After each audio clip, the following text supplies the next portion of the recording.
Hello, everybody. Welcome to Melanated and Educated. I am Dr. J, and that is The one and only Dr. P. all right. So, we want to welcome to you to our channel. This is our first time. We're excited, and we're not going to give you advice, but we just want to share our experiences and our knowledge that we've gained along our own educational journey to hopefully help you along your educational journey. So you might be thinking, okay, why can they tell me what to do? I don't even understand. Who are they? So we want to first start this channel off by sharing our experiences and how we got to be who we are and our degrees that make us able to tell you anything about education. So, Dr. P, go ahead, be real bougie about it and tell us your degrees that you hold, black man. Come on. Okay, well, bougie wise, I did attend the Florida State University, the best university in Florida. But I got my bachelor's in psychology, my master's in foreign and second language teaching, and I did my PhD in curriculum instruction, specializing in foreign and second language education. My Okay. research was on motivation, specifically Black students pursuing foreign language. So, Okay, he real smart, y'all, right? I know. So again, I'm Dr. J, and my doctorate is a doctorate of business administration with a concentration in marketing.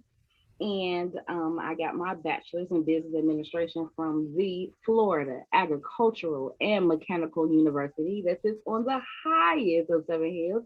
Yes, Rattler Strike for all those Rattlers out there. Shout out to the HBCUs.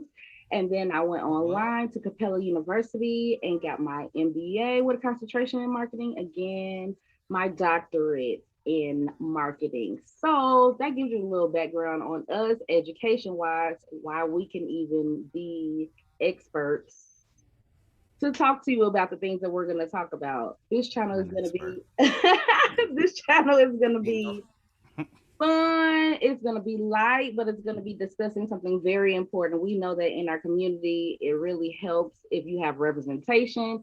So we decided to get all of our tips, all of our tricks, put them in one place and really help other melanated people to get the education at whatever level they want to start at or stop at. So, speaking of that, what I wanted to first do is discuss the way that we got to our doctoral degrees because all ways are not equal. Everybody does not take the same path. Some people are in high school and they think automatically when I graduate from high school, I'm going to go this way, this way, this way, this way, this way, and end up here.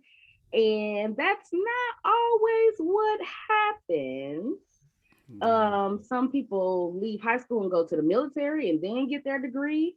Some people go to a community college first and then go to university and then get their degree. Some people do go straight through. People take breaks. So it's your journey.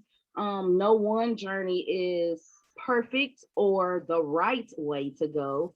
It's where you end up and what degrees you put together to make your CV of education, and it all depends on what you want your end result to be. It's really not a straight line, guys. So we want this channel to be applicable to those high school students that are looking to go and get their bachelor's degree at some point if they don't go to the military or work first. And I'm talking sophomore year. So newsflash, tip number one, if you're trying to go to college, you need to start looking sophomore year to really get it going Right. because everything's going to go quickly. You need to have the best GPA that you can have and the best scores to get into your college of choice. We want those parents of those students to watch our channel so you can get tidbits to help your students. Persons who are earning their bachelor's right now or thinking about it, deciding if they're going to go get that master's, deciding if they're going to Mm-hmm. get that doctorate, whether it be a PhD, a DBA, a EDD, a JD, whatever D, as in doctoral that you decide to get. And we're going to have guests on because between the two of us, we know so many people that have something to do with education. It's mind blowing. Both Dr. P and I did work at the same university. That's how we met.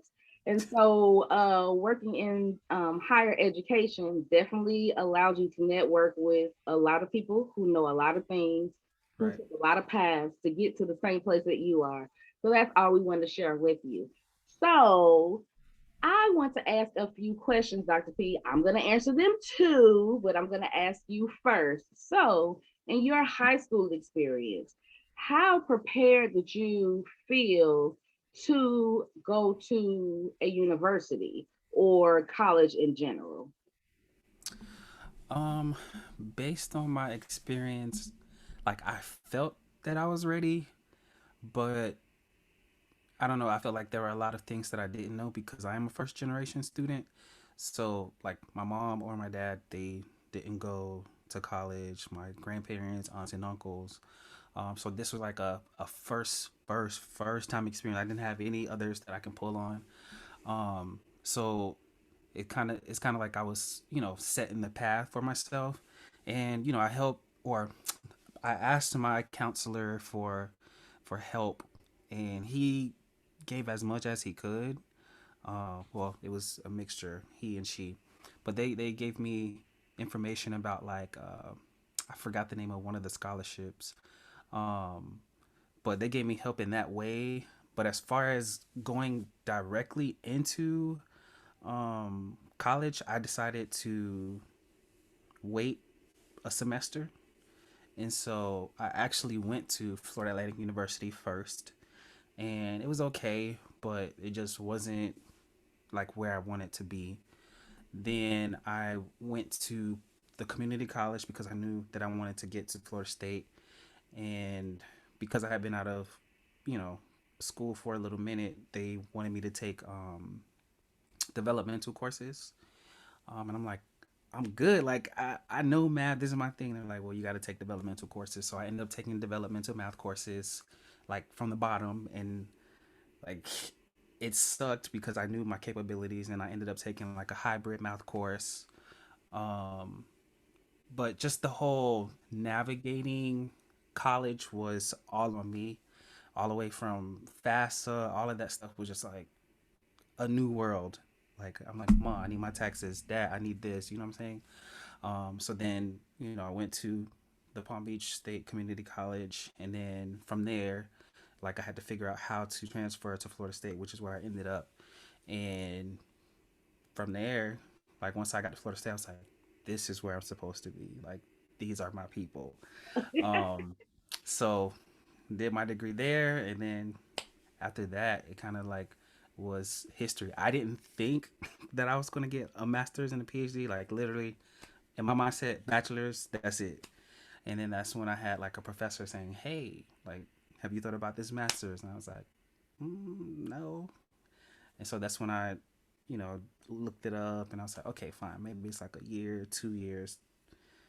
Got into the program because he was like, "If you want to be able to speak well, you should teach it because once you teach it, like you have a command of the language." And so I did it for Spanish. I went to Peru um, about 2 or 3 times, like for my internship. Oh, That's where I feel like I really became fluent.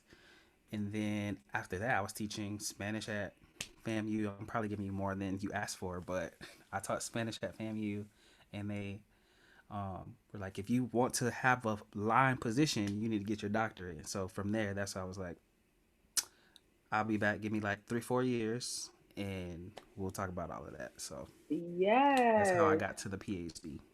So your boy is fluent in Spanish. That's what he's telling y'all, okay? Through his journey, your boy is Yes. fluent in Spanish. Aha, aha, aha. And so I'll start too. So I went to Whitney M. Young in Chicago, Illinois. It is a magnet high school, and I actually did 7th through 12th grade for high school. I know that sounds crazy, but there are three high schools in Chicago where you can start your high school journey in 7th and 8th grade and take freshman classes there. So it was a college preparatory school. So, like in those movies and everything where like it's the jocks and the cool kids, and they pick on the kids who they say are nerds or whatever. No, my school was the complete opposite. It was like, you got a C, a D. Oh no, no, no. We don't hang with people who don't get B's and A's. It was very competitive. There was a whole documentary that they did about it called Select ED. And unbeknownst to me, there's like 25,000 students that try to get in the 7th to 8th grade program, and they only take 150. And so there's an intensive that you do at 12 because you're going into 7th grade, the summer before your 7th grade year, and it's 6 weeks, and it's like 9 to 12 p.m. And they're like, oh, you're gonna have 5 hours of homework every night. And we're like, oh, okay. They're just trying to tell you you're gonna have homework, it's gonna be serious. No, no, no.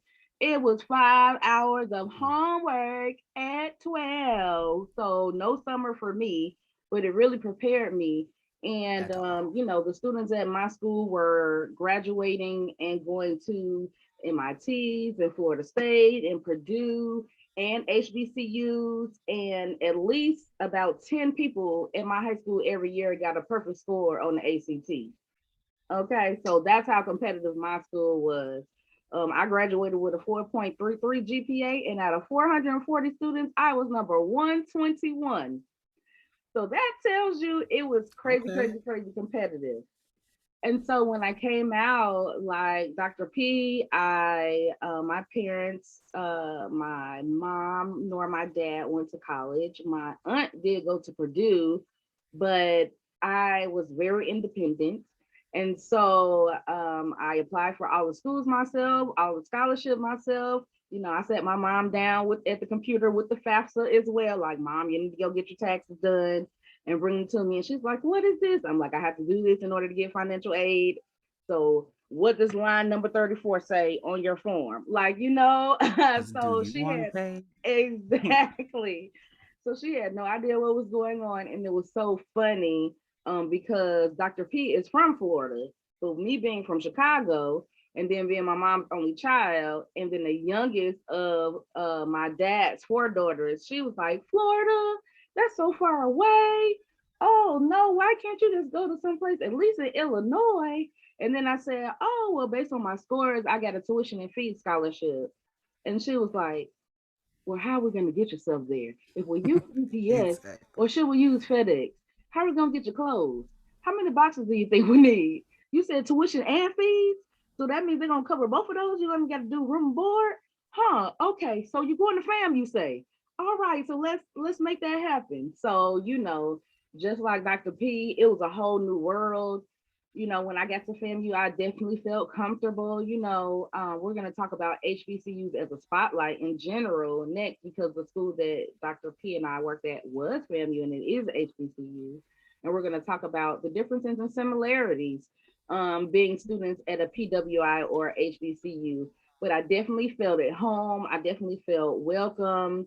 When you go to a HBCU, they kind of wrap their hands around you and arms around you, and those teachers really, really try to point you in the right direction. I think in our generation, though, we just kind of had a determination where it was like, I don't care if an advisor said this or didn't. I'm going to get the information. I'm going to make sure I'm taking the correct classes, and I'm going to get out of here.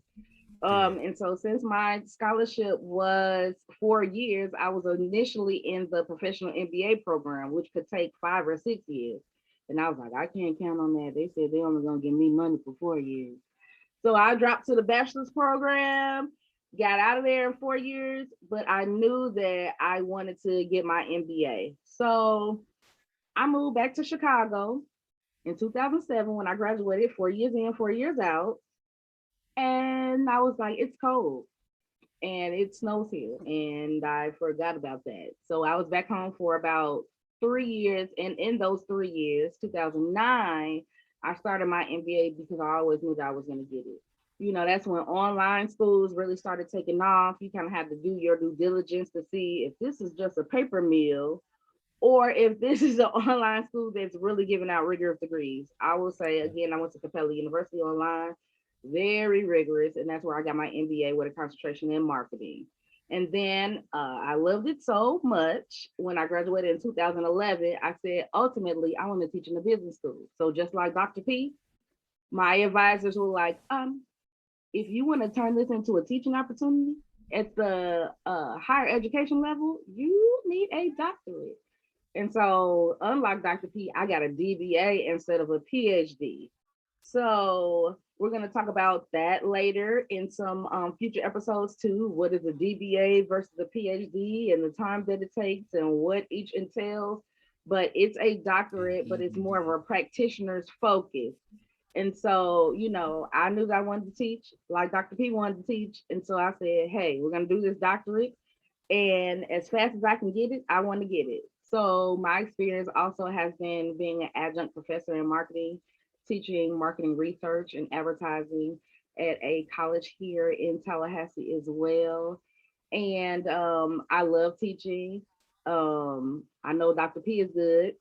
I've seen some of his former students like almost do cartwheels in the middle of the campus, like, oh my goodness, it's Dr. P. He was the best Spanish teacher I ever had. I didn't think I was going to ever learn Spanish. And then Dr. P taught me. Oh, he's amazing.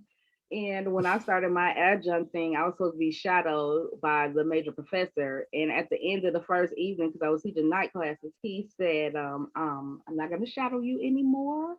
I learned things tonight that I didn't know. So you're on your own now. Go forth and teach. Teach And me. yes, teach him. So that's a little bit about of our experiences. And as you can see, we had different methods and ways to get there. I had 2 years in between my bachelor's and my master's, and then 2 more years in between my master's and doctorate. So you see that everybody doesn't necessarily go straight through. You have to know yourself. I said, I need to take a little bit off and then go get this degree. Some people can't take any time off or they're not going to go back and get it. And then, Dr. P, what was your time period? Because your story is very interesting because you went from high school to a university, said, no, no, no, let me take some steps back, go to a community college, get my mind right, and then go to another university, which ended up being your best fit. Yeah. Then on to a master's into a doctorate. So again, we talked about it not being a straight line. And some Mm-hmm. people get intimidated because they find out that they need to go to a community college first. And Yeah. that's not a bad thing. It just puts you where you need to be so you can be more successful. So, what's the time period from FAU to Palm Beach Community College to then Florida State and then continue at Florida State? Um, so I graduated '07, and I didn't go until 2008 spring. I decided to take off a semester because of like some events that happened in my family. Um, and then after that, I was there for like a year, year and a half, and then I decided to go to the community college because I'm like I said, this university is not really the fit for me. Like, and I've always wanted to go. I always did want to go to Florida State, like since like a little kid, and so I kind of like settled for going to FAU because it was close to home. Right. So then I went to Palm Beach State, and then stayed there for about 3 semesters. Mm-hmm. Got my AA degree, and then I transferred to Florida State in 2010. Um, so then And that was for fall your bachelor's. 2010, for that's when I got my bachelor's in 2012. So Okay. I got to Florida State in 2010 fall, and then I graduated 2012 spring. Then Okay. after that, I went straight into the master's. Like after my professor talked to me, went into the master's program in summer 2012, and I graduated with my master's the following year. Oh, so Yep, you went straight from your bachelor's to your master's. No time straight. in between, basically. Nope. Okay. There was a couple of weeks between spring and summer, Wow. and so then from there, like I finished in 2013, like over the summer, and then I got a job teaching Spanish at Florida A&M University, and then teaching English to international students at the Center for Intensive English Studies at Florida State. So I was So going in you between had those two two. jobs. Hmm. Wow. Okay. Yeah. And then So you because I was said, adjuncting there, and then I was basically OPS at Florida State, and so I was like, this ain't it. This ain't the life I'm trying to be living, trying to do too. And like I happened to be put on the like visiting position while I was there at FAMU, and I was like, oh, this this what kind of money they be making? Like, uh-huh. all right, what can I do to keep this? Okay. And the department chair was like, you have to have a PhD, and I Okay. was like, I'll be back. And so that's when I started in 2014. I can't remember if it was the fall. I want to say it was 2014 fall. Yep, 2014 fall. And so then I got into the program, and then I was like, what can I do to finish as quickly as possible? Because I don't want to belabor this. Like, no. And so they gave me all the courses that I needed, front loaded all my classes in the front, and then I graduated in spring 2018. Okay. Wow. That is Cinco de pretty Mayo. quick for a PhD. That's really quick. Yeah, So 14 to 18 was your PhD. right. And then 14. So basically, like, I can't remember how many semesters it was, but yeah, I and was trying to be then done. Like yeah. before I even started the PhD, I like did like a survey. I'm like, okay, what did you wish you what did you wish you had known before you started the PhD? Okay. How like what would you recommend for someone that's thinking about it? As far as like the dissertation process, like I just surveyed a bunch of people, and they're like, well, I would have thought about my topic first. I would have um, applied my topic to all of my classes because you have to do different assignments and work your questions and things like that. And so because I did that, I was able to build my literature review. And basically, once I got to the dissertation, I had everything that I needed. So That's a very good point, and we're going to talk about that. We're going to do a series called 3 Degrees to Dissertation on our channel, and we're definitely going to give those experiences and those tidbits that Dr. P was just talking about. If you are thinking about pursuing your doctoral degree, how to work your topic into your classwork so that by the time you get to the dissertation phase, you can use all of that information and all of that research that you did in your courses, and you won't be starting from square one. So that's really a good tip. 10 out So of 10, highly write that recommend. write that down, Dr. P. So when we do that series, we could definitely come back and discuss that because I definitely agree. And so my DBA was 2013 to defending fall of 2015. So just a little pin, and we're not going to go into it too much because again, we're going to do PhD versus DBA. What's the difference? EDD, all the D's again, and kind of discuss the similarities and differences. But my DBA, because it's considered a practitioner's degree, we do our coursework and write our dissertation at the same time. So that kind of goes into what Dr. P was doing. Usually, PhD candidates do their 3 years of coursework first, and then have to start from square one and do slash write their dissertation. So it usually takes them 6 years, 2 years for the writing. But Dr. P, because in all his infinite wisdom, was like, listen, I'm trying to get in and get out. He was able to do basically the 3 years of the coursework and then only 1 year it boiling down to writing his dissertation and getting on out. I had the pleasant opportunity to be at Dr. P's defense. I was so excited. And let me tell y'all this story too, right? So remember, I said on this channel, we're going to keep it light and we're going to keep it funny because, we are really good friends. And so we're talking about a very important topic, and sometimes it can get stale for people and they're like, oh, well, we're talking about degrees. No, but me and Dr. P, we're crazy. And we've been friends for a while now. And Crazy. so when I went for his defense, it was the night before. And some people call me an educational bully because, especially like my sorority sisters and my OES sisters, because I'm always pushing somebody, what? You only have 2 classes to finish your bachelor's. Well, when are we going to get that done? What? you need to do your master's. Okay, let's see how we can do that. You're thinking about a doctoral degree. Oh yeah, let's talk about that because I'm also a doctoral coach. So I help people complete their dissertations. Mhm. I'm on student 7 and 8 now, and so I've had 6 successfully defend.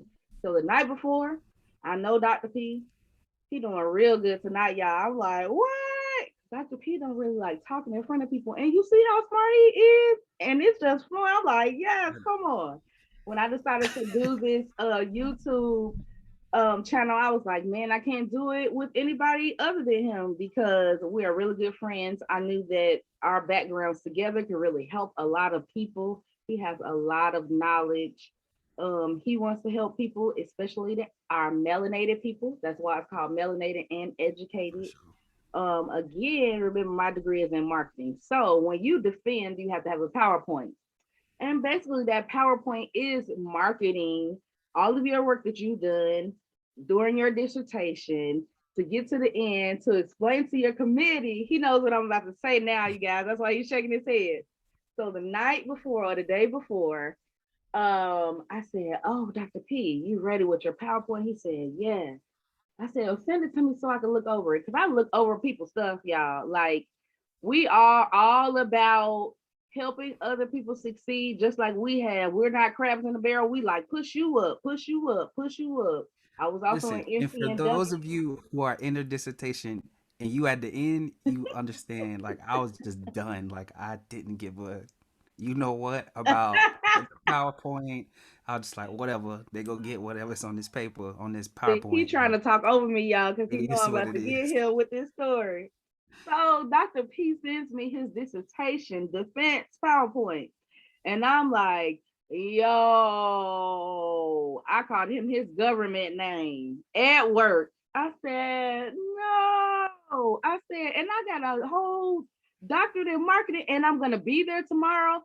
So I'm going to have to be like this while you got the screen up. No, sir. I said, give me about an hour and a half. And then I would just call him while I was working on it and ask him, okay, well, what about this? And what about this quote? Who said this? What is the description of the person for this? Because we're going to talk about this later, but Dr. P did qualitative for his type of dissertation, and I did quantitative. So again, that's going to be discussed in the 3 degrees to dissertation series that we're going to do. So if you're thinking about doing your doctoral degree, those make sense to you right now if you're already doing it. And if you are not doing it yet, it will make sense to you. So I'm looking at the PowerPoint. I'm like, nope, can't even do it, big dog. Can't even let you go up like this. And he's like, I'm just tired. I'm just tired. So not that long before we get to this point, Dr. P and his lovely wife had a lovely son. And so I said, what are you gonna say to your son when he's like he's tired, when he's doing homework? And he said, really? Dr. J, you had to do me like that and bring in my baby. You had to do. I said, I'm just saying. He like, that was a low blow. That was a low It blow. But he was was. like, you right, you right, you right. And so we worked that thing. And then that next day, what's your committee tell you, Dr. P, about your PowerPoint? They're like, wow, this is well put together. It's organized. It looks amazing. And I was like, if only y'all knew. I didn't give a about what it looked like 24 hours ago. But that's a great example of what we want to do on this channel, everybody. The reason why we made this channel is for moments like that. We know that being melanated and people of color, those pushes in the last moments when you're down to your last energy, those people that step in for you, your village, your friends, your family, people who have gone through what you're going through, or maybe not have, but have some type of specialty that can step in and really push you to the finish. Those are the times and the things that you cherish and that you remember because this thing is not easy. We all know that the odds are stacked against us, and we are a small percentage of a percentage of a percentage that have doctoral degrees, master's degrees, even bachelor's degrees. And so those are the Yeah, because while moments she's that the academic pulley, I was saying, while you the academic bully pushing people to get a doctor, I'm like, you sure about that? Yes, Because this is what it is. exactly. And not to like discourage people, but I just want them to know, like, bruh, like this is It's what's gonna serious. happen. Like this is the process. And if they do decide to do, the PhD, I'm like, okay, this is what you need to consider before you applying. Like, think of what your research is gonna be, your questions. I always like to, just set them up so that when they do start, they're up for success. They're ready and they know what Um, they're getting themselves into. Absolutely. right. And so that goes for the bachelor's and master's too, because one of the things that we discovered as academic advisors was that everybody that comes out of high school has not been prepared to go to college. And that's socially, but also academically. I know that Dr. P talked about, having to do the developmental courses, and that's like a kick in the gut, when you feel like you know what level that you're on. But some students weren't on his level and need to do that because their high school just didn't prepare them. And so again, that goes back to that straight line. But along your journey, there are going to be people that step in and say, hey, hey, hey, take my hand and let me help you. And, I don't know if you could tell already, but me and Dr. P are church kids too, you know what I'm saying? But, we're not so heavenly bound and we're not earthly good. So, again, this is going to be a Right. fun channel. It might be some stuff that slip out, try to our head, not to our heart. They'll No, be like, woo, they're not exactly. going to heaven. Absolutely not. We're going to have guests on. We're not censoring anybody on this because, again, like we said, this stuff can be hard, especially if you're getting your doctorate. It can be very lonely. But even at the bachelor's and master's level, if you're first generation like we are, and when we say first gen, we mean no one else in your immediate family went to college, or sometimes your family, period. Again, like I said, my aunt, she went to college, but she was raising her family and everything at the time. And I was trying to do things on my own. My parents had no idea. So I was just pushing forward on my own. I had a great church scholarship committee that took us on college tours, and most of them were HBCU. So that's what helped me, get that fire in the beginning to say, hey, this is something that I can do. Because, a short girl coming from the south side of Chicago, like the odds are stacked against you, to get out, and especially to go to a whole nother state. My immediate roommate I had been going to school with since kindergarten, but other than that, we got to FAMU and was like, oh, 10,000 students, what? And we're in a whole different state, and we need to make this work. Okay, let's see what we're gonna do. And Dr. P came from South Florida to Florida State. That's different. South Florida, North Florida are not the same places. So I know it can be a culture Right. shock. And then he went to a PWI too. So, it can be very different. And, when you're going through your journey, those people that step in, one thing that you can talk about, Dr. P, is because at Florida State, you all have a very active BSU, and explain what a BSU is at a PWI. So BSU stands for Black Student Union, and that is basically the mecca for whatever PWI there is. It's where you just feel home and you can be yourself amongst just other Black people. Especially because like that's kind of where I got my research from. Because in my classes, it was like me and another Black student, and sometimes I wasn't with other Black students, and so that's why I wanted to know, like, okay, well, why don't Black students pursue foreign language? But that's for another time. But like I was saying, the BSU is just where all the Black people got together. Well, not all, but majority of the Black people got together, talked about different social events, talked about real life political things that's going on. There's just so much that encompasses the BSU for a PWI, and you just have to attend to actually know exactly what I'm talking about. Like literally, the people that you go to school with, as far as like a PWI, like the Black students, they're your family. Like the people that I've known from BSU, like I still talk to them every day, or not every day, but like I still talk to them often, and we're basically family. Like it's that's what it is.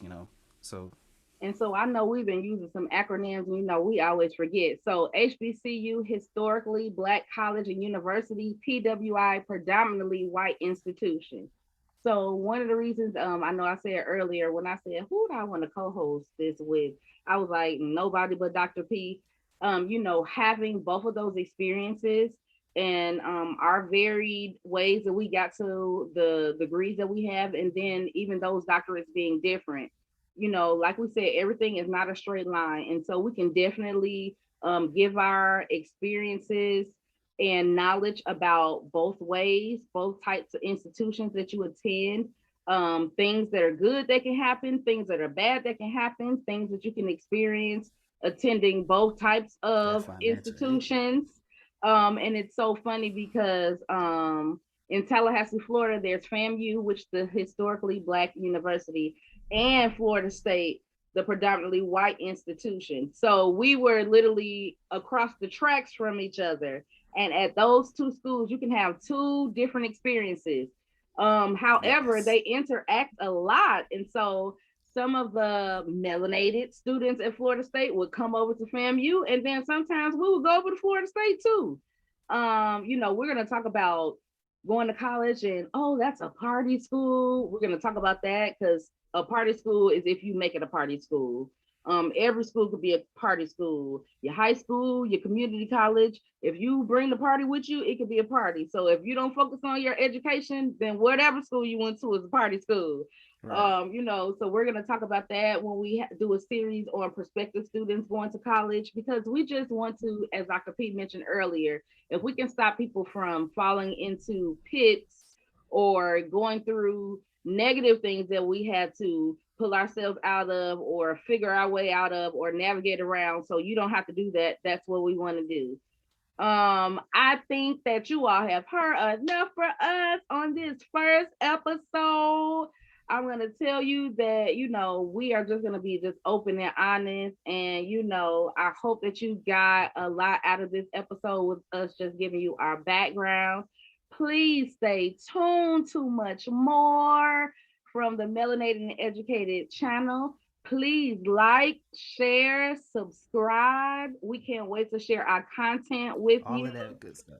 Yes, and again, formally starting this out because I know this is gonna be great. I'm gonna thank Dr. P. They say give people their flowers while they're here. I'm gonna thank Dr. P in advance because I think this is gonna be a great channel, because with both of our hearts being open to help other people get where we are. He could have said, Dr. J, what? Do a what? With a what? In the what? I'm married and got kids. I'm not about to do that. Absolutely not. And he was like, yeah, let's do it. Scared me. He was so sure that he wanted to do it. And I'm a talker, but I was nervous. And he keeps saying, why are you nervous? See, I I'm don't like, understand. you nervous for? I should be the He one like, what? nervous. I'm the one that don't really like to talk in front of people, but because And it's you, so he like was just we like, vibe and yes. chill. Like, He was just like, yeah, yes, let's do this. As soon as I asked y'all, and then we're gonna go off. But y'all, I tried to sneak him the question on Instagram, hoping that he wouldn't really see it for real, because that would be the last thing he looked at some point. And he saw it like within an hour of me putting it on the Instagram, and then was like, yes, I think it's a great idea. Let's do it immediately. And I was like, what? Of all days for him to look on Instagram and see it, I was trying to and I hide don't it. be looking on Instagram like that too. So Exactly. And so, like I told you, we both come from church kid backgrounds anyway. So I was like, oh Lord, you put this in my spirit. Let me ask him. For you keep beating me over the head, telling me we need to do this, and colleagues and everybody else saying, hey, do this. You got all of this in you. And I know you know somebody else who have all of this in them too, and you all can really help people. So I said, all right, well, I put it out there. He's not gonna see it, but at least it'll be off my shoulders because I asked. And then he saw it, y'all, like right away. It was like, yes, let's do it. I said, oh, we got to do it now.